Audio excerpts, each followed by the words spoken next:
Esther கிரேக்கம் 1ஆம் அதிகாரம். மெர்கதெக்காயின் கனவு. அர்த்தவஸ்தா மாமன்னனுடைய ஆட்சியின் 2ஆம் ஆண்டில் நீசான் மாதம் முதல் நாள் மெர்தெக்காய் ஒரு கனவு கண்டான். அவர் பென்யமின் குலத்தைச் சேர்ந்த கீசி என்பவரின் கொள்ளு பேரனும் சிமேயி என்பவரின் பேரனும் யாயிரின் மகனும் ஆவார். சூசா நகரில் வாழ்ந்து வந்த அவர் ஒரு யூதர். அரசவில் பணிபுரிவதில் தலை சிறந்தவர். பாபிலோனிய மன்னராகிய நெபுகேசனர் யூதேயா நாட்டு அரசராகிய எக்கோனியருடன் எருசலேமிலிருந்து சிறைப்படுத்தி சென்ற கைதிகள் அவரும் ஒருவர். அவர் கண்ட கனவு இதுதான். பேரொலியும் இரைச்சலும் இடிமுழக்கமும் நிலநடுக்கமும் குழப்பமும் மண்ணுலகின் மீது உண்டாயின. 2 பெரிய அரக்க பாம்புகள் எழுந்து வந்தன. ஒன்றோடு ஒன்று போரிட முனைந்து போரொலி எழுப்பின. அதை கேட்டதும் நீதி வலுவா இறைமக்களுக்கு எதிராக போரிடுமாறு எல்லா நாடுகளும் முன்னேற்பாடாயின. மண்ணுலகின் மீது இருட்டும் காரிருளும் துன்பமும் கொடுந்தீரமும் பேரிடரும் பெருங்குழப்பமும் நிலவிய நாள் அது. நீதி வலுவா இறைமக்கள் அனைவரும் தங்களுக்கு வரவிருந்த தீமைகளை பற்றி அஞ்சி கலங்கினார்கள். சாவுக்கு தங்களை ஆயத்தமாக்கி கொண்டு கடவுளை நோக்கி கதறி அழுதார்கள். அதன் விளைவாக ஒரு சிறிய ஊற்றிலிருந்து ஒரு பெரிய ஆறு தோன்ற அதில் வெள்ளம் பெருக்கெடுத்து ஓடியது. கதிரவ நில ஒளி உண்டாயிற்று. தாழ்ந்தோர் உயர்த்தப்பட்டு மேலோரை விழுங்கினர். கடவுள் செய்ய திட்டமிட்டிருந்ததை கனவில் கண்ட மெர்கதெக்காய் விழுந்து எழுந்தார். அன்று பகல் முழுவதும் அதை பற்றி சிந்தித்து அதன் பொருளை நுணுக்கமாக காண முயன்றார். மன்னருக்கு எதிரான சூழ்ச்சி வெளிப்படுதல். மன்னரின் அலுவலர்களும் அரண்மனை காவலர்களுமான கபத்தா தாரா ஆகிய இருவருடன் மெர்கதெக்காய் அரண்மனை முற்றத்தில் இளைப்பாரி கொண்டிருந்தார். அப்போது அவர் அவர்களின் உரையாடலை கேட்க நேர்ந்தது. அவர் அவர்களின் சூழ்ச்சிகளை ஆராய்ந்து அவர்கள் அர்த்தசஸ்தா மன்னரை கொல்ல ஏற்பாடு செய்து கொண்டிருந்ததை அறிந்தார். எனவே மன்னரிடம் அவர்களை பற்றி எடுத்துரைத்தார். மன்னர் அந்த 2 அலுவலர்களை விசாரித்த போது அவர்கள் தங்கள் குற்றத்தை ஒப்புக்கொண்டதால் கொல்லப்பட்டார்கள். மன்னர் இவற்றையெல்லாம் தம் குறிப்பேட்டில் எழுதி வைத்தார். மெர்கதெக்காயும் இவற்றை குறித்து வைத்து கொண்டார். மெர்கதெக்காய் அரசவையில் பணியாற்ற வேண்டும் என்று மன்னர் ஆணை பிறப்பித்து அவரது தொண்டுக்காக பரிசுகள் வழங்கினார். ஆனால் பூகியானாகிய அம்பதாதாவின் மகனும் மன்னரிடம் உயர் மதிப்பு பெற்று திகழ்ந்தவனுமான ஆமான் அந்த அலுவலர்கள் இருவரையும் முன்னிட்டு மெர்கதாய்க்கும் அவருடைய இனத்தாருக்கும் தீங்கு விளைவிக்க முயன்று வந்தான். எஸ்தரின் உயர்வு. மன்னர் அளித்த விருந்து. இதன் பின் அர்த்தவஸ்தாவின் ஆட்சி காலத்தில் பின்வரும் நிகழ்ச்சிகள் நடந்தன. இந்த அர்த்தவஸ்தா தான் இந்தியா முதல் எத்தியோப்பியா வரை இருந்த 127 மாநிலங்கள் மீதும் ஆட்சி செலுத்தி வந்தார். அக்காலத்தில் அவர் சூசா நகரில் அரியணையில் வீற்றிருந்தார். தம் ஆட்சியின் 3ஆம் ஆண்டில் மன்னர் தம் நண்பர்களுக்கும் பிற நாட்டினருக்கும் பாரசீக மேதிய நாட்டு உயர்குடி மக்களுக்கும் மாநில ஆளுநர்களுக்கும் விருந்து அளித்தார். 180 நாட்களாக தம் பேரரசின் செல்வங்களையும் தம் விருந்தின் மேன்மையும் அவர்கள் அறிய செய்தார். விருந்து நாட்கள் முடிவிட்ட போது சூசா நகரில் வாழ்ந்து வந்த பிறகு நாட்டினருக்கும் தம் அரண்மனை முற்றத்தில் 6 நாள் விருந்து அளித்தார். அரண்மனை முற்றத்தை விலையுயர்ந்த மென்துகிலாலும் பருத்தி துணியாலுமான திரைகள் அணிய செய்தன.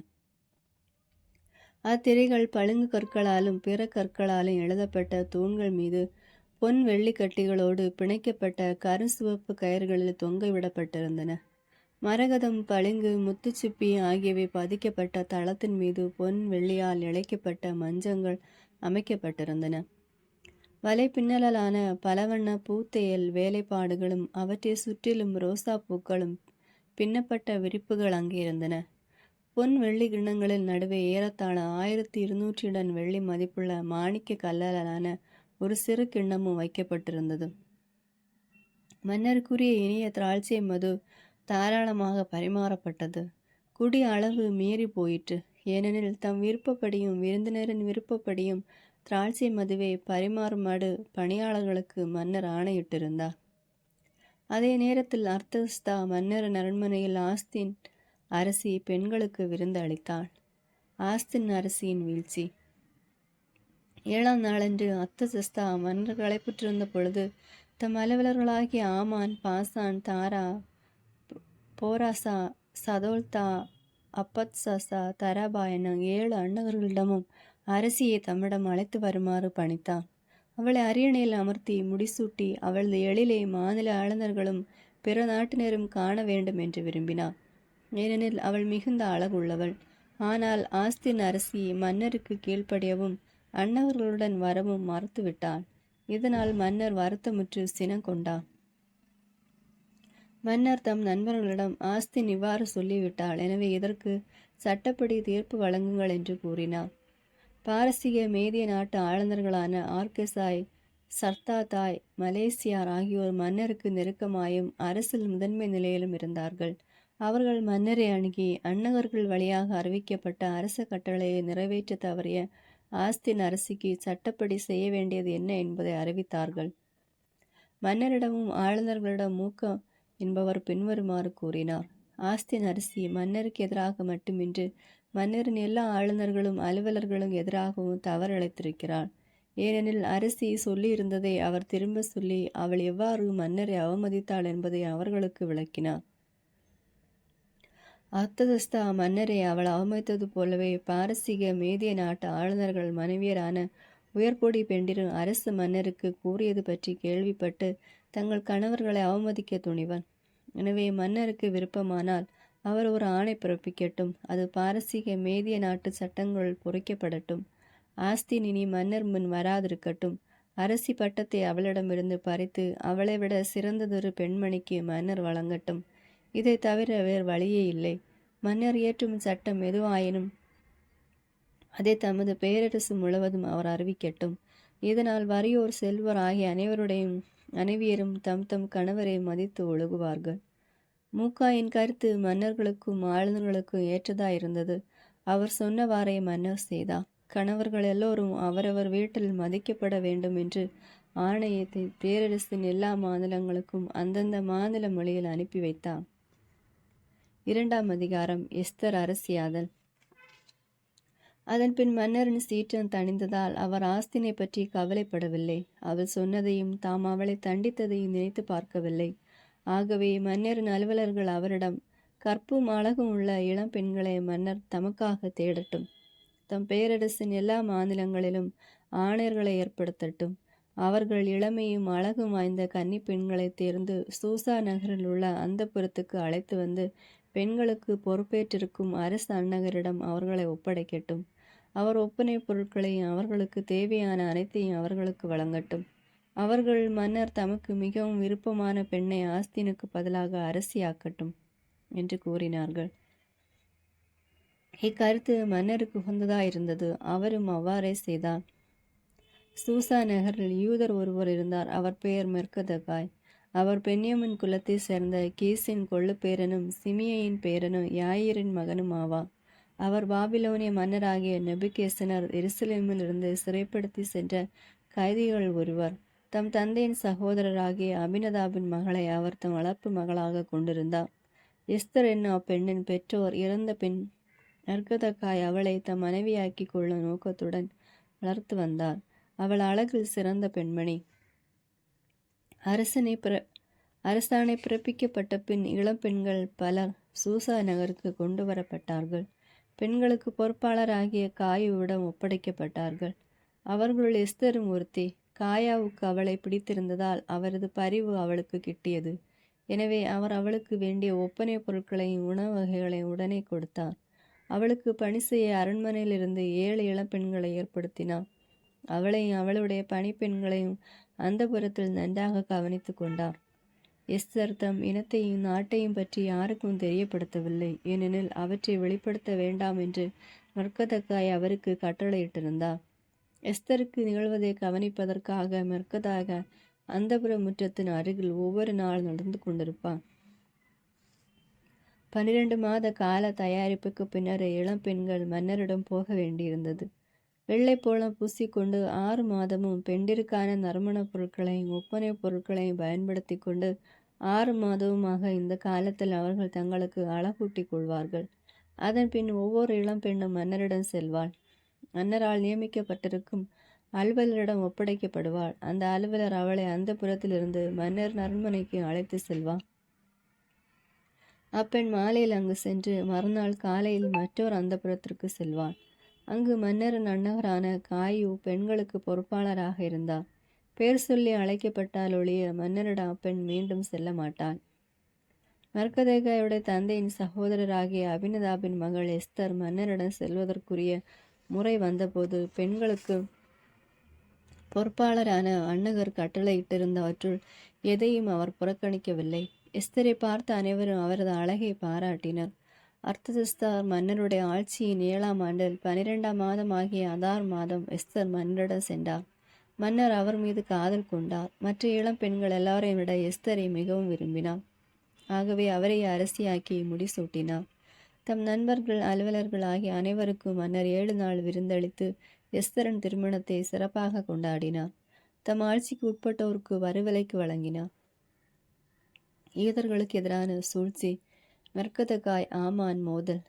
மெர்கதகாய் அரசவையில் பணிபுரிந்து வந்தார். அவர் கட்டளைப்படி எஸ்தர் தமது நாட்டை பற்றி யாருக்கும் தெரியப்படுத்தவில்லை. மெர்கதகாயோடு இருந்தபோது நடந்து கொண்டது போலவே கடவுளுக்கு அஞ்சி அவருடைய கட்டளைகளை கடைபிடித்து வந்தார். தமது வாழ்க்கை முறையை மாற்றிக்கொள்ளவில்லை.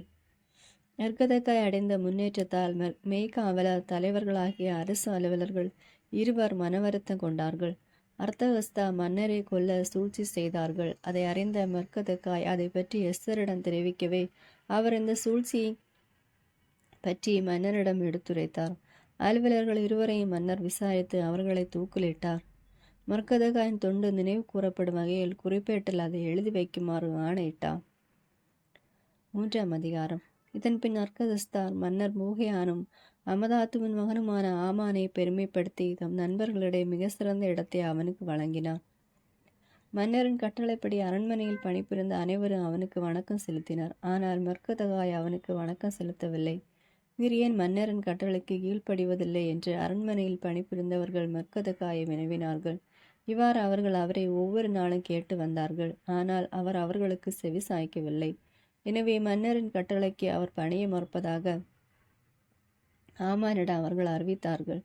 தாம் ஒரு யூதர் என்று அவர் அவர்களுக்கு தெரிவித்திருந்தார். தனக்கு மெர்கதகாய் வணக்கம் செலுத்தாததை அறிந்த ஆமான் கடும் சீற்றம் கொண்டான். அர்த்தகஸ்தாவின் ஆட்சிக்கு உட்பட்ட யூதர்கள் அனைவரையும் அடியோடு அழித்துவிட சூழ்ச்சி செய்தான். யூதர்களை கொன்றழிப்பதற்கான அரசாணை.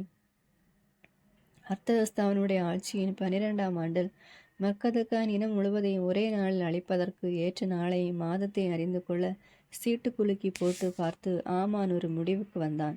இவ்வாறு சீட்டு குலுக்கல் முறையில் அதார் மாதம் 14ஆம் நாளை தெரிவு செய்தான்.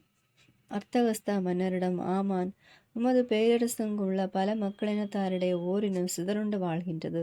மற்ற இனங்களின் சட்டங்களில் நின்று அவர்களின் சட்டங்கள் மாறுபட்டவை. அவர்கள் மன்னரின் கட்டளைகளை கடைபிடிப்பதில்லை. எனவே மன்னர் அவர்களை இப்படியே விட்டு வைப்பது நல்லதல்ல.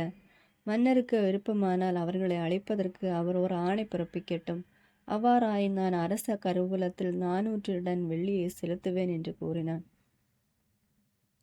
அப்போது மன்னர் தம் கணையாளியை கழற்றி யூதருக்கு எதிரான ஆணையில் முத்திரையிடுவதற்காக அதை ஆமானிடம் கொடுத்தார்.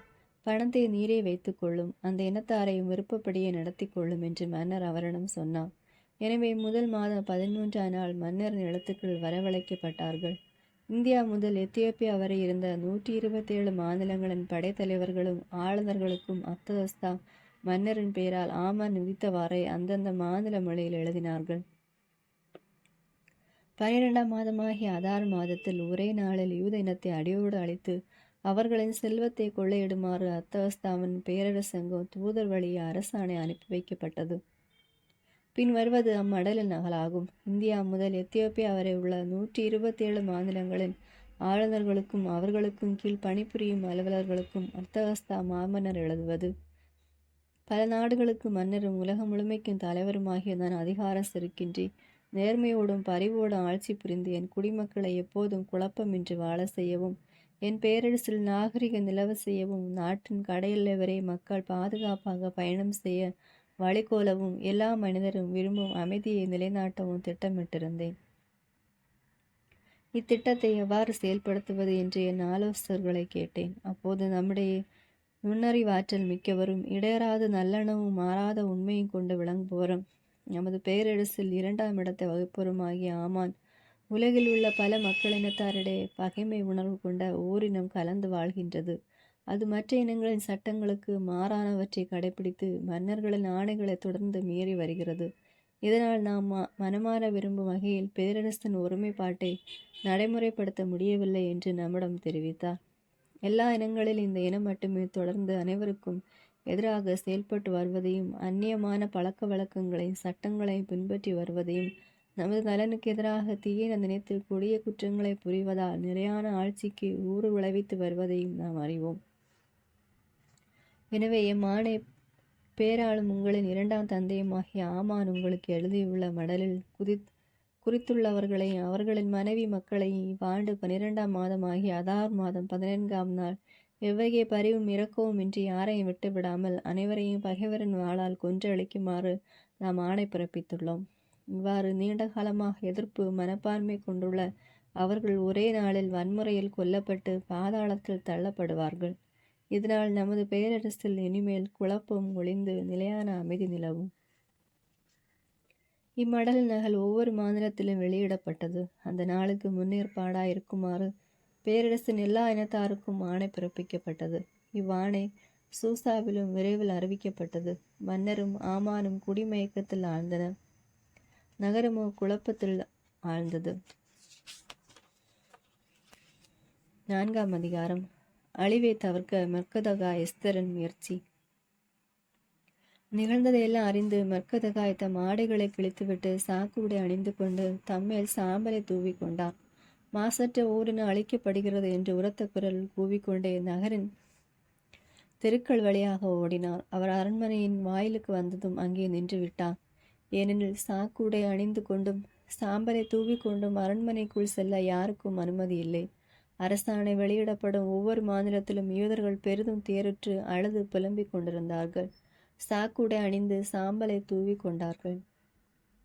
அரசியின் பணிப்பெண்களும் அன்னகர்களும் உள்ளே சென்று நடந்தது பற்றி எஸ்தரிடம் கூறினார்கள். அதை கேள்வியுற்றதும் அவர் மிகவும் கலக்கமுற்றார். சாக்குடைக்கு பதிலாக அணிந்து கொள்ள மெர்கதாய்க்கு ஆடைகளை அனுப்பி வைத்தார். அவரோ அதற்கு இசையவில்லை. பின்னர் எஸ்தர் தமக்கு பணிபுரிந்த அன்னகரான அக்ரத்தியோனை அழைத்து மெர்கதாயிடமிருந்து உண்மையை அறிந்து வருமாறு அனுப்பினார்.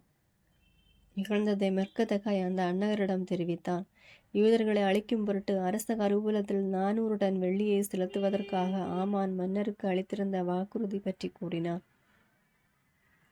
யூதர்களை அழித்தொழிப்பது பற்றி சூசா நகரில் வெளியிடப்பட்ட ஆணையின் நகல் ஒன்றையும் எஸ்தரிடம் காட்டுமாறு அவரிடம் கொடுத்தார்.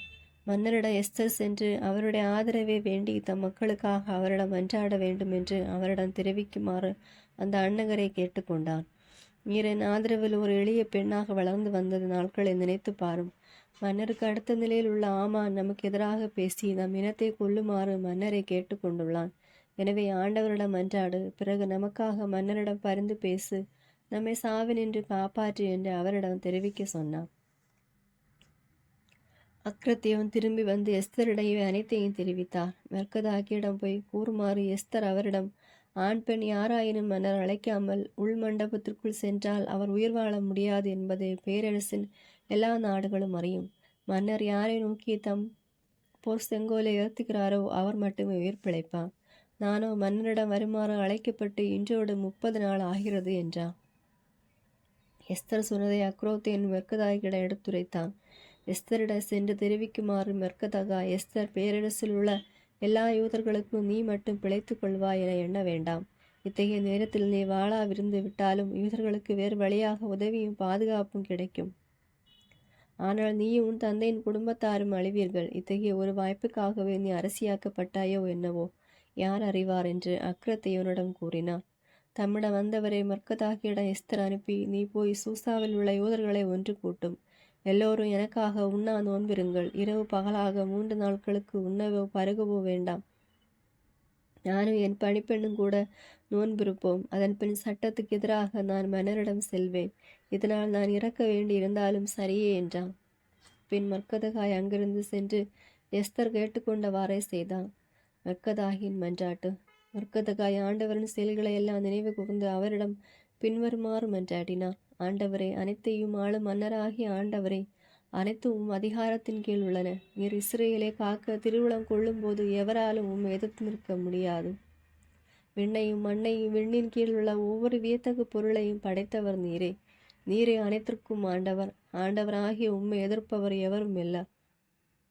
ஆண்டவரே, நீர் அனைத்தையும் அறிவீர். தருக்குற்ற ஆமானுக்கு நான் வணக்கம் செலுத்த மறுத்ததற்கு காரணம் செருக்கோ இருமாப்போ வீண் பெருமையோ அல்ல என்பதையும் நீர் அறிவீர். இஸ்ரேல் மீட்புக்காக நான் அவனுடைய உள்ளங்கால்களை கூட முத்தமிட்டிருப்பேன். ஆனால் கடவுளை விட மனிதரை மிகுதியாக மாட்சிமைப்படுத்தக்கூடாது என்பதற்காகவே இவ்வாறு நடந்து கொண்டேன். ஆண்டவரை உம்மை தவிர வேறு யாரையும் நான் வணங்க மாட்டேன். நான் ஆமானை வணங்க மறுப்பது செருக்கினால் அன்று. ஆண்டவரின் கடவுளே, மன்னரே, ஆபிரகாமை கடவுளே, இப்போது மக்களை காப்பாற்றும். எங்களுடைய பகைவர்கள் எங்களை ஒழித்துவிட காத்து கொண்டிருக்கிறார்கள். தொடக்கம் முதல் உம்முடையதாய் விளங்கும் உரிமை சொத்தை அழைத்துவிட ஆவல் கொண்டுள்ளார்கள். எகிப்து நாட்டிலிருந்து நீர் உமக்காகவே மீட்டு வந்த உம்முடைமையை புறக்கணித்து விடாதே. என் மன்றாட்டை கேட்டருளும். உமது மரபுரிமை மீது இரக்கம் கொள்ளும். ஆண்டவரை, நாங்கள் உயிர் வாழ்ந்து உமது பெயரை புகழ்ந்து பாடும் பொருட்டு எங்கள் அழுகையை மகிழ்ச்சியாக மாற்றுவீர். உம்மை புகழ்ந்தேத்தும் வாயை அடைத்து விடாதீர். இஸ்ரேல் மக்கள் அனைவரும் தங்கள் ஆற்றெல்லாம் கூட்டி கத்தினார்கள். ஏனெல்லாம் தங்களது சாவு பற்றி சிந்தித்து கொண்டிருந்தார்கள். எஸ்தரின் மன்றாட்டு. சாவுக்குரிய துன்பத்தில் துடித்த எஸ்தர் அரசி ஆண்டவரிடம் அடைக்கலம் புகுந்தார். பகட்டான தம் ஆடைகளை களைந்துவிட்டு துயரத்துக்கும் புலம்பலுக்கும் உரிய ஆடைகளை அணிந்து கொண்டான். சிறந்த நறுமண பொருட்களுக்கு மாறாக தம் தலைமீது சாம்பலையும் சாணத்தையும் இட்டு கொண்டார். தம் உடலை அலங்கோலப்படுத்தி கொண்டு தம் வழக்கமாக ஒப்பனை செய்யும் உடலுறுப்புகளை தம் அவிழ்த்த கூந்தலால் மூடிக்கொண்டார். இஸ்ரேலின் கடவுளாகிய ஆண்டவரை அவர் பின்வருமாறு மன்றாடினார். என் ஆண்டவரே, நீர் மட்டுமே எங்கள் மன்னர். ஆதரவற்றவர்களும் உம்மை தவிர வேறு துணையற்றவளும் ஆகி எனக்கு உதவி செய்யும். ஏனெனில் நான் என் உயிரை பணைய வைத்துள்ளேன். ஆண்டவரே, நீர் எல்லா இனங்களிலிருந்தும் இஸ்ரேலை தெரிந்த அவர்களின் மூதாதையர் அனைவரிடமிருந்தும் எங்கள் முன்னோரை என்றென்றைக்கும் உரிமை சொத்தாக தெரிந்தெடுத்தீர் என்றும் நீர் அவர்களுக்கு வாக்களித்ததை எல்லாம் நிறைவேற்றினீர் என்றும் நான் பிறந்த நாள் தொட்டு என் குலத்தாரும் குடும்பத்தாரும் சொல்ல கேட்டிருக்கிறேன். நாங்களோ முன்னிலையில் பாவம் செய்துவிட்டோம். நீரும் எங்கள் பகைவர்களிடத்தில் எங்களை ஒப்புவித்து விட்டீர். ஏனெனில் நாங்கள் அவர்களின் தெய்வங்களை மாட்சிமைப்படுத்தினோம். ஆண்டவரே, நீர் நீதி உள்ளவன். நாங்கள் கொடிய அடிமைத்தனத்தில் உழல்வது கூட அவர்களுக்கு மனநிறைவு தரவில்லை. உமது வாக்குறுதியை செயலற்றதாக்கவும், உமது உரிமை சொத்தை ஒழிக்கவும், உம்மை புகழ்ந்தேத்தும் வாயை அடைக்கவும், இல்லத்தின் மாட்சியை குலைக்கவும், வேடத்தில் பலி நிகழாமல் தடுக்கவும், தகுதியற்ற தெய்வ சிலைகளை புகழும்படி வேற்றினத்தாரின் வாயை திறக்கவும், சாகக்கூடிய ஒரு மன்னரை என்றென்றும் போற்றவும் அவர்கள் தங்கள் தெய்வங்களுடன் ஒப்பந்தம் செய்து கொண்டார்கள். ஆண்டவரை, உயிரில்லாத தெய்வங்களிடம் உமது அதிகாரத்தை விட்டு கொடுக்க வேண்டாம். எங்கள் வீழ்ச்சியை கண்டு பகைவர்கள் எள்ளி நகையாட இடம் கொடுக்க வேண்டாம். அவர்கள் சூழ்ச்சியை அவர்களுக்கு எதிராகவே திருப்பி அதை செய்தவனை பிறருக்கு எச்சரிக்கையாக மாற்றும். ஆண்டவரை, எங்களை நினைவு கூறும். எங்கள் துன்ப வேளையில் உண்மையை எங்களுக்கு வெளிப்படுத்தும். தெய்வங்களுக்கெல்லாம் மன்னரே, அரசுகள் அனைத்துக்கும் ஆண்டவரை, எனக்கு துணிவை தாரும். சிங்கத்துக்கும் என் நாவன்மையுடன் பேசும் வரத்தை எனக்கு வழங்கும். எங்களுக்கு எதிராக போரிடுபவனை மன்னர் வெறுக்க செய்யும். இதனால் அவனும் அவனை சேர்ந்தவர்களும் அழிய செய்யும். ஆண்டவரே, உமது கைவன்மையால் எங்களை காப்பாற்றும். ஆதரவற்றவளும் உம்மை தவிர வேறு துணையற்றவளும் ஆகிய எனக்கு உதவி செய்யும். அனைத்தையும் நீர் அறிவீர். தீயோர் நாடம்பரத்தை நான் வெறுக்கின்றேன். விருத்த சேதனம் செய்து கொள்ளாதோர் அந்நியர்களாகிய அனைவருடைய மஞ்சத்தையும் அருவருக்கிறேன் என்பது உமக்கு தெரியும். இக்கட்டான நிலையை நீர் அறிவீர். பொதுவில் தோன்றும் போது தலைமீது அணிந்து கொள்ளும் என் உயர்நிலையின் அடையாளத்தை நான் அருவருக்கிறேன். தீட்டு துணி போல் வெறுக்கிறேன். தனியாக இருக்கும்போது நான் அதை அணிவதில்லை. ஆமானின் அடியவளாகிய நான் உணவருந்தியதில்லை. அரச விருந்துகளை நான் சிறப்பித்ததில்லை. தெய்வங்களுக்கு படைக்கப்பட்ட திராட்சை மதுவை நான் அருந்தியதும் இல்லை. ஆபிரகாமின் கடவுளாகிய ஆண்டவரை, அடியவளாகிய நான் இங்கே வந்த நாள் முதல் இன்று வரை உம்மிலென்று வேறு எவரிடமும் மகிழ்ச்சி கொண்டதில்லை. அனைத்தின் மேலும் அதிகாரம் செலுத்தும் கடவுளை, நம்பிக்கை இழந்த எங்களது குரலுக்கு செவி சாயும். தீயோரின் கைகளில் நின்று எங்களை காப்பாற்றும். அச்சத்தினின்று என்னை விடுவியும். 5ஆம் அதிகாரம். எஸ்தர் மன்னரிடம் வேண்டுகோள் விடுத்தல். 3ஆம் நாள் எஸ்தர் தம் மன்றாட்டை முடித்துக்கொண்டு வழிபாட்டுக்குரிய உடைகளை களைந்துவிட்டு பகட்டான ஆடைகளை அணிந்து கொண்டார். சிறப்பாக ஒப்பனை செய்து கொண்ட பின் அனைத்தையும் காண்பவரும் மீட்போருமான கடவுளிடம் மன்றாடினார். பின்பு 2 பணிப்பெண்களை அழைத்து ஒருத்தி மீது மெல்ல சாய்ந்து கொள்ள மற்றவள் தம் ஆடையின் பின்பகுதியை தாங்கி வர செய்தான். அழகு நிறைவோடு விளங்கிய அவரது முகத்தில் மகிழ்ச்சியும் அன்பும் பொலிந்தன. அவருடைய உள்ளமும் அச்சத்தால் கலங்கியிருந்தது. எல்லா வாயில்களையும் கடந்து எஸ்தர் மன்னர் முன் வந்து நின்றார். பொன்னாலும் விலையுயர்ந்த மணிகளால் அணி செய்யப்பட்ட மன்னருக்குரிய ஆடம்பர உடைகளை அணிந்தவராக மன்னர் தம் அரியணை மீது வீற்றிருந்தார். அவரது தோற்றம் பேரச்சத்தை தருவதாக இருந்தது. மாழ்ச்சில் துலங்கிய தம் முகத்தை நிமிர்த்தி அவர் கடு சீற்றத்துடன் எஸ்தரை நோக்கினார்.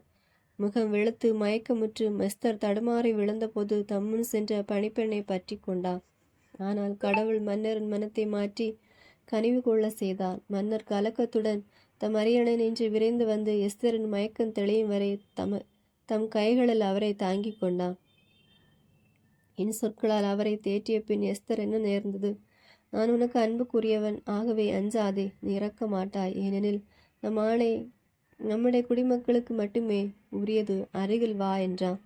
பின்பு அவர் தம் பொற்செங்கோலை உயர்த்தி அதை கொண்டு எஸ்தரின் கழுத்தை தொட்ட பின் அவரை தழுவிக்கொண்டு இப்போது சொல் என்றார். எஸ்தர் மறுமொழியாக, என் தலைவரே, கடவுளின் தூதரை போல் தாங்கள் காணப்பட்டீர்கள். தங்கள் மாட்சியை கண்டு என் உள்ள அஞ்சி கலங்கியது.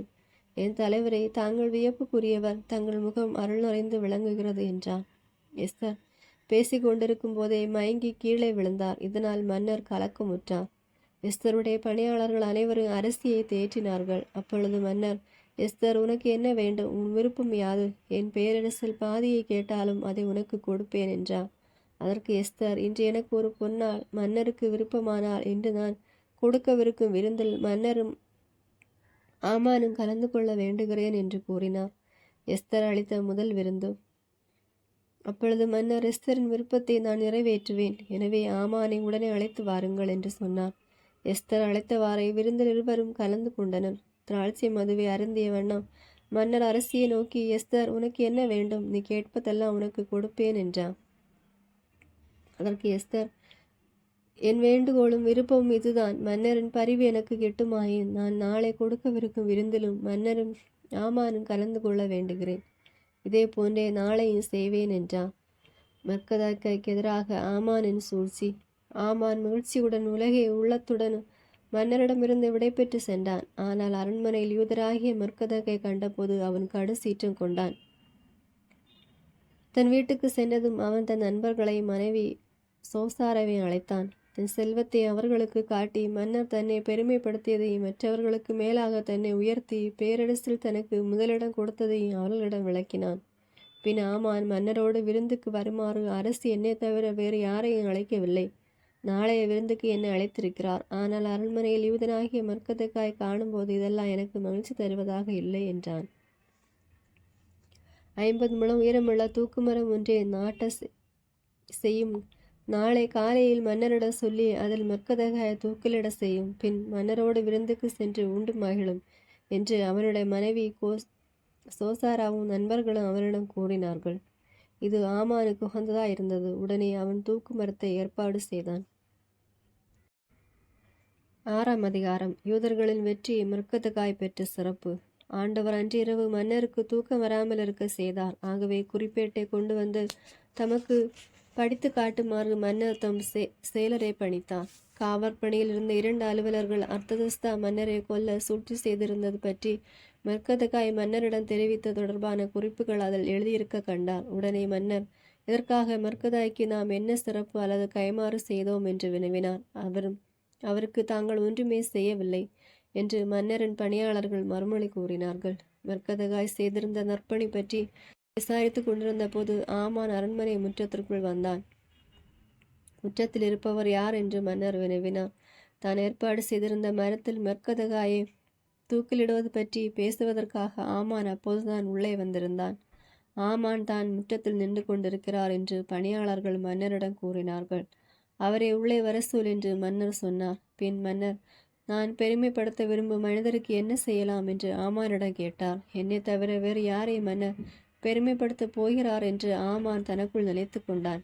எனவே அவன் மன்னரிடம், மன்னர் பெருமைப்படுத்த விரும்பும் மனிதருக்கென மன்னர் அணியும் விலையுயர்ந்த மெல்லிய ஆடைகளையும் பயன்படுத்தும் குதிரையும் பணியாளர்கள் கொண்டு வரட்டும். அந்த ஆடைகளை மன்னரின் மதிப்புக்குரிய நண்பர்கள் ஒருவரிடம் கொடுக்கட்டும். அவர் அவற்றை மன்னர் அன்பு செலுத்தும் அம்மனிதருக்கு அணிவிக்கட்டும்.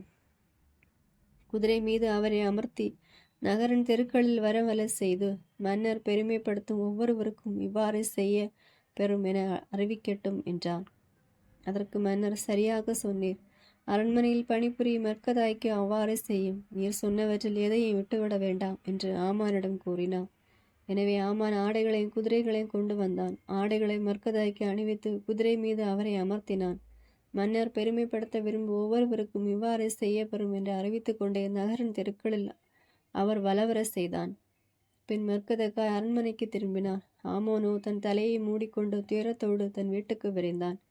தனக்கு நேர்ந்தவையெல்லாம் ஆமான் தன் மனைவி சோசாராவிடமும் நண்பர்களிடமும் தெரிவித்தான். மெர்க்கதக்காய் யூத இனத்தை சார்ந்தவர் என்றால், அவருக்கு முன்பாக நீர் சிறுமைப்படும் நிலையை தொடங்கிவிட்டது என்றால், நீர் வீழ்ச்சி அடைவது உறுதி. அவரை எதிர்த்து வெல்ல உம்மால் முடியாது, ஏனெனில் என்றுமுள்ள கடவுள் அவரோடு இருக்கிறார் என்று அவர்கள் அவனிடம் கூறினார்கள். அவர்கள் பேசி கொண்டிருக்கும் போதே அன்னவர்கள் வந்து எஸ்தர் ஏற்பாடு செய்திருந்த விருந்துக்கு ஆமானை விரைவாக அழைத்து சென்றார்கள். 7ஆம் அதிகாரம். எஸ்தர் அளித்த 2ஆம் விருந்து.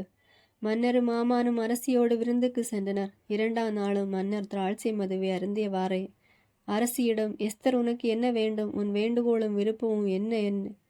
என் பேரரசில் பாதியை கேட்டாலும் அதை உனக்கு கொடுப்பேன் என்றார். அதற்கு எஸ்தர் மறுமொழியாக, மன்னரே, உமக்கு விருப்பமானால் என் உயிரையும் என் மக்களின் உயிரையும் காப்பாற்றும். இதுவே என் வேண்டுகோளும் விருப்பமும் ஆகும். நானும் என் மக்களும் அழிவுக்கும் சூறையாடலுக்கும் அடிமைத்தனத்துக்கும் ஆளாக்கப்பட்டுள்ளோம். நாங்கள் எங்கள் புதல்வர் புதல்வியரும் அடிமைகளாக்கப்பட்டுள்ளோம். இதுவரை நான் பேசாதிருந்தேன். ஆனால் சதிகாரன் மன்னரின் அரண்மனையில் இருக்க தகுதியற்றவன் என்று கூறினான். இத்தகைய செயலை செய்ய துணிந்தவன் யார் என்று மன்னர் வினவினார். அந்த பகைவன் தீயவனாகிய இந்த ஆமான் தான் என்று எஸ்தர் பதில் உரைத்தார். மன்னரின் முன்னிலையிலும் அரசியின் முன்னிலையிலும் ஆமான் திகைத்து நின்றான். மன்னர் விருந்திலிருந்து எழுந்து தோட்டத்துக்கு சென்றார். ஆமானே தான் மிக இக்கட்டான நிலையில் இருந்ததை உணர்ந்து அரசியிடம் கெஞ்சி மண்டாடத் தொடங்கினான். ஆமான் பெற்ற தண்டனை. மன்னர் தோட்டத்திலிருந்து திரும்பிய போது ஆமான் எஸ்தரின் மஞ்சத்தின் மீது விழுந்தபடி அவரிடம் கெஞ்சி மண்டாடி கொண்டிருந்தான். என்ன, எனது வீட்டிலே என் மனைவியை கெடுக்க துணிந்தாயோ என்றார் மன்னர். இதை கேட்டதும் ஆமானின் முகம் வாடியது. அப்போது அன்னவர்கள் ஒருவராகிய புகத்தான் மன்னருக்கு எதிரான சூழ்ச்சியை பற்றி எச்சரித்திருந்த மெர்க்கதாகாய் கொல்வதற்காக ஆமான் ஒரு தூக்கு மரத்தை ஏற்பாடு செய்துள்ளார். 50 முழ உயரமுள்ள அந்த தூக்கு மரம் ஆமான் வீட்டில் உள்ளது என்று மன்னரிடம் கூறினார். அவனை அதிலேயே தூக்கிலிடுங்கள் என்று மன்னர் கட்டளையிட்டார். இவ்வாறு மெர்க்கதகாயை கொல்ல ஆமான் ஏற்பாடு செய்திருந்த தூக்கு மரத்தில் அவன் தூக்கிலிடப்பட்டான். பின்னர் மன்னரின் சீற்றம் தணிந்தது. 8ஆம் அதிகாரம். யூதர்கள் பெற்ற சலுகைகள்.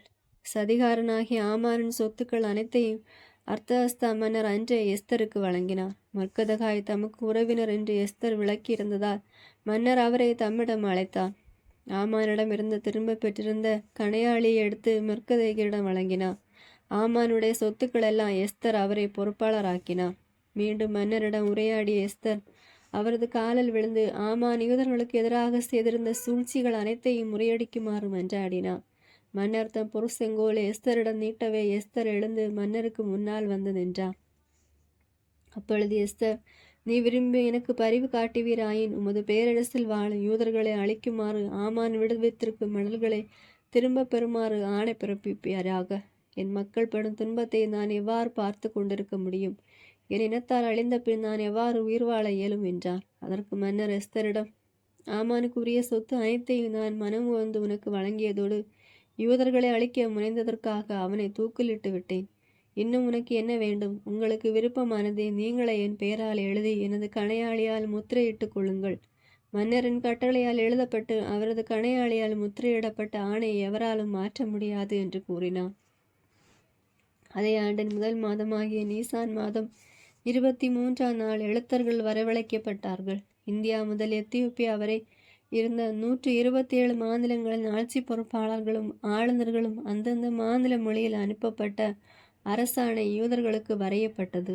மன்னரின் பெயரால் அவ்வாணை எழுதப்பட்டு அவரது கணையாளியால் முத்திரையிடப்பட்டு தூதர் வழியாக அனுப்பி வைக்கப்பட்டது.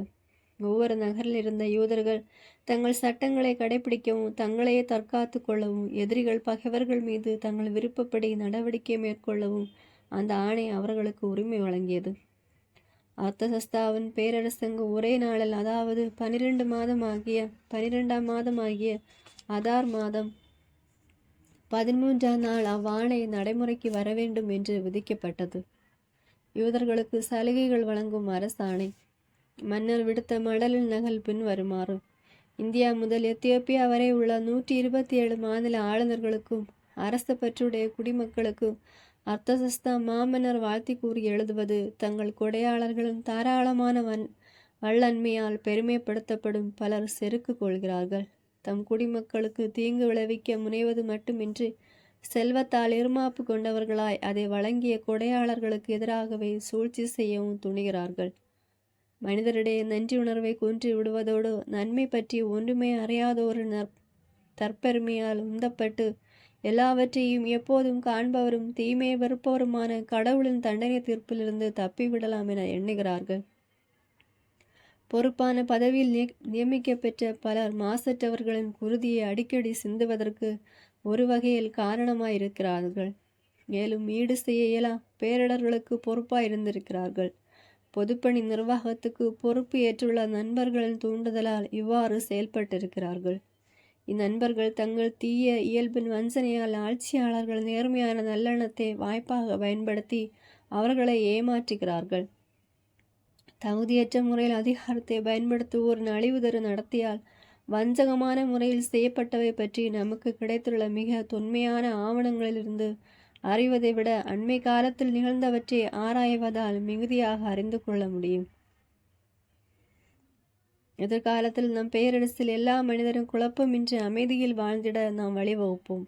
மாற்றங்களை புகுத்துவதாலும் நம் கவனத்துக்கு கொண்டு வரப்படுவன பற்றி எப்போதும் நேர்மையாக முடிவு செய்வதாலும் இதை செயல்படுத்துவோம். இதற்கு தாத்தாவின் மகன் ஆமான் ஓர் எடுத்துக்காட்டு. மாசிடோனியாகிய அவன் ஒரு அந்நியன். பாரசீக இரத்தமே அவனிடம் இல்லை. எமக்குரிய இரக்க சிந்தை அவனிடம் சிறிதளவும் இல்லை. இருப்பினும் அவனை எம் விருந்தினனாக ஏற்றுக்கொண்டேன். எல்லா நாட்டினர் மீதும் நாம் காட்டும் பரிவை அவன் எவ்வளவு துய்த்து வந்தாதெனில் எல்லா மக்களும் அவனை எங்கள் தந்தை என்று அழைத்ததோடு எப்போதும் அன்னருக்கு அடுத்த நிலையில் வைத்து வணங்கி வந்தார்கள். அவனும் அடக்க முடியாத செருக்கு காரணமாக எம் ஆட்சியையும் உயிரையும் பறிக்க சூழ்ச்சி செய்தான். எம் உயிரை காத்தவரும் எமக்கு எப்போது நன்மை புரியவருமாகிய மெர்கதகாய குற்றமற்ற எம் துணைவியராகிய எஸ்தர் அரசியையும் அவர்களின் இனத்தார் அனைவரோடும் சேர்த்து அழைக்க நுணுக்கமான முறையில் வஞ்சகமாக முயன்றான். இவ்வாறு எம்மை ஆதரவற்றவர் ஆக்கிவிட்டு பாரசீகரின் பேரரசை மாசிடோனியரிடம் ஒப்புவிக்க அவன் எண்ணினான். ஆனால் அரக்கு குணம் படைத்த இம்மனிதனால் அழிவுக்கு கையளிக்கப்பட்ட யூதர்கள் தீயவர்கள் அல்லரென நாம் காண்கிறோம். அவர்கள் நீதியான சட்டங்களை கடைபிடித்து வருபவர்கள்.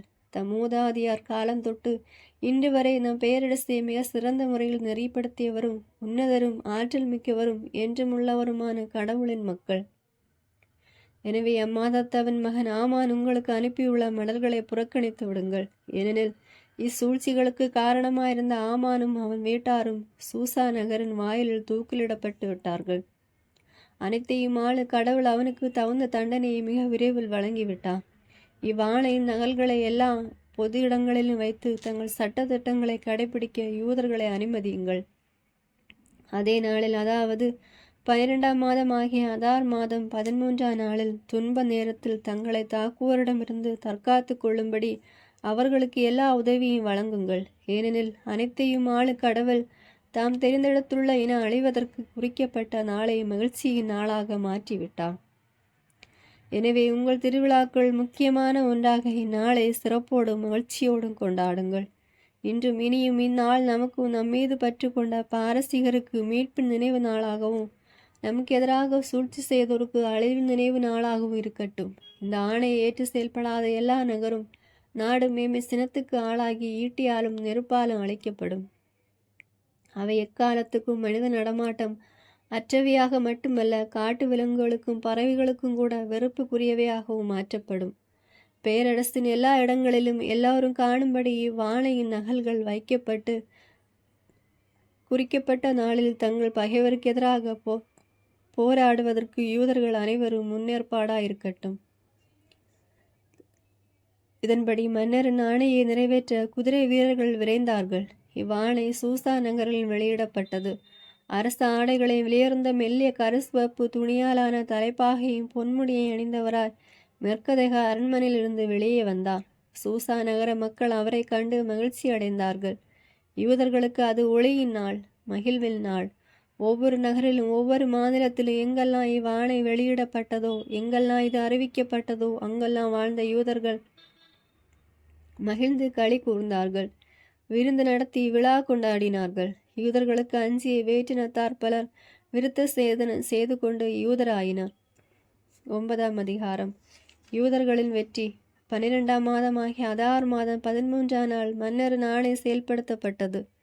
அன்று யூதர்களின் பகைவர்கள் அழிந்தார்கள். யூதர்கள் மீது கொண்ட அச்சத்தால் யாருமே அவர்களை எதிர்க்க நிற்கவில்லை. மொர்க்கதாய்க்கு அஞ்சியதால் மாநில ஆளுநர்களும் குறுகிய மன்னர்களும் அரசு எழுத்தாளர்களும் யூதர்களுக்கு மரியாதை செலுத்தினார்கள். ஏனெனில் பேரரசு முழுவதும் மொர்க்கதகாய் மதித்து போற்றப்பட வேண்டும் என்று மன்னர் ஆணையிட்டிருந்தார். சூசா நகரில் யூதர்கள் 500 பேரை கொன்றார்கள். இவர்கள் பரிசினாதாவின் தெல்போன், பாஸ்கா, பரிதாத்தா, பாரையா, சர்பாக்கா, மார்மிசிமா, அரபேயு, அர்சேயு, சபுதேத்தான் ஆகிய 10 பேரும் அடங்குவர். இவர்கள் எல்லோரும் யூதரின் பகைவனும் பூகேனு ஆகிய அம்மாதாத்தின் மகனுமாகிய ஆமானின் மைந்தர்கள். மேலும் யூதர்கள் அவர்களின் உடைமைகளை சூறையாடினார்கள். சூசாவில் கொல்லப்பட்டவர்களின் எண்ணிக்கை மன்னருக்கு அன்றே அறிவிக்கப்பட்டது. அப்போது மன்னர் எஸ்தரிடம், சூசா நகரில் மட்டுமே யூதர்கள் 500 பேரை கொண்டிருக்கிறார்கள். அவ்வாறாயின் நாட்டின் மற்ற பகுதிகளில் என்ன செய்திருப்பார்கள் என நினைக்கின்றாய்? உனக்காக நான் வேறு என்ன செய்ய வேண்டும்? அதை நான் நிறைவேற்றுவேன் என்று கேட்டார். எஸ்தர் மன்னரிடம், இன்று போல நாளையும் செய்ய யூதர்களுக்கு அனுமதி வழங்கும். ஆமானின் மைந்தர்கள் 10 பேருடைய பிணங்களையும் தொங்கவிட செய்யும் என்றார். மன்னர் அதற்கு இசைந்தார். ஆமானின் மைந்தர்களுடைய பிணங்களை தொங்கவிடுமாறு நகர யூதர்களிடம் கையளித்தார். ஆதார் மாதம் 14ஆம் நாளன்று சூசா நகர யூதர்கள் ஒன்று கூடி 300 பேரை கொன்றார்கள். ஆனால் எதையும் சூறையாடவில்லை. பேரரசின் மற்ற பகுதிகளில் வாழ்ந்த யூதர்கள் ஒன்று திரண்டு பகைவரிடமிருந்து தங்களை தற்காத்து கொண்டு விடுதலை பெற்றார்கள். அதார் மாதம் 13ஆம் நாள் 15,000 பேரை கொன்றார்கள். ஆனால் எதையும் சூறையாடவில்லை. அதே மாதம் 14ஆம் நாளை அவர்கள் ஓய்வு நாளாக மகிழ்ச்சியோடு அக்களிப்போடும் கொண்டாடினார்கள். சூசா நகர யூதர்கள் 14ஆம் நாளன்று ஒன்று கூடினார்கள். ஆனால் ஓய்வு கொள்ளவில்லை. மாறாக 15ஆம் நாளை மகிழ்ச்சியுடனும் அக்களிப்புடனும் கொண்டாடினார்கள். இதனால்தான் தொலை நாடுகள் சிதறி வாழும் யூதர்கள் அதார் மாதம் 14ஆம் நாளை நன்னாளாக மகிழ்ச்சியுடன் கொண்டாடுகிறார்கள். ஒருவருக்கொருவர் உணவுப் பொருட்களை பரிமாறிக்கொள்கிறார்கள். ஆனால் மாநகர்களில் வாழ்கிறவர்கள் அதார் மாதம் 15ஆம் நாளை நன்னாளாக கொண்டாடி உணவுப் பொருட்களை பரிமாறிக்கொள்கிறார்கள். பூரிம் திருவிழா. மொர்க்கதகா இவற்றை ஒரு நூலில் எழுதி அருகிலும் தொலையிலும் ஆகிய அர்த்தஸ்தாவின் பேரரசில் வாழ்ந்த யூதர்களுக்கு அனுப்பினார். அதார் மாதம் 14ஆம் நாளையும் 15ஆம் நாளையும் நன்னாளாக கொண்டாடுமாறு கேட்டுக்கொண்டார். ஏனெனில் இந்நாட்களில் யூதர்கள் தங்கள் பகைவரிடமிருந்து விடுதலை பெற்றார்கள். இந்த அதார் மாதத்தின் நாளில் அவர்கள் துன்பம் இன்பமாக மாறியது. தேர நாள் நன்னாளாக மாறியது. இந்த மாதம் முழுவதும் விருந்தாடி மகிழ்ச்சியுடன் அந்த நன்னாளை கொண்டாடுமாறு உணவுப் பொருட்களை நண்பர்களுக்கும் ஏழைகளுக்கும் அனுப்பி வைக்குமாறும் அவர் எழுதினார். மொர்க்கதகா யூதர்களுக்கு எழுதியிருந்ததை அவர்கள் ஏற்றுக்கொண்டார்கள். மாசிடோனியனாகிய அம்மாதாத்தாவின் மகன் ஆமான் யூதர்களை எதிர்த்தெழுந்ததையும் அவர்களை அழிக்கும் நாளே குலுக்கல் முறையில் தெரிவு செய்ததையும் தம்மை தூக்கிலிடுமாறு அவர் மன்னரை அணுகி வேண்டிக் கொண்டதையும் யூதர்களுக்கு அவன் இழைக்க திட்டமிட்டிருந்த தீமைகள் அனைத்தையும் அவனுக்கு நேர்ந்ததையும் அவனும் அவனுடைய மைந்தர்களும் தூக்கிலிடப்பட்டதையும் மொர்க்கதகாய் அதில் விளக்கியிருந்தார். இதன் பொருட்டு இந்நாட்கள் பூரிம் என யூதர்களால் அழைக்கப்படுகின்றன. எபிரேய மொழியில் பூரிம் என்னும் சொல்லுக்கு திருவிழச் சீட்டுக்கள் என்பது பொருள். தம் மடலில் எழுதப்பட்டிருந்தவை காரணமாக யூதர்கள் துன்புற்றவை அவர்களுக்கு நேர்ந்தவை காரணமாகவும் இவ்விழாவை கொண்டாடுமாறு மொர்க்கதாய் பணித்தான். அவ்வாறே யூதர்களும் இதை தவறாமல் கொண்டாட தங்கள் சார்பாகவும் தங்கள் வழிமரபினர் சார்பாகவும் யூத மதத்தை தழுவியவர்கள் சார்பாகவும் பின்வருமாறு உறுதி பூண்டார்கள். அந்நாட்களில் எல்லா நகர்களிலும் குடும்பங்களிலும் மாநிலங்களிலும் நினைவு நாட்களாக தலைமுறை தலைமுறையாக கொண்டாட வேண்டும். பூரிம் எனப்படும் அந்நாட்களை என்றென்றும் கடைபிடிக்க வேண்டும்.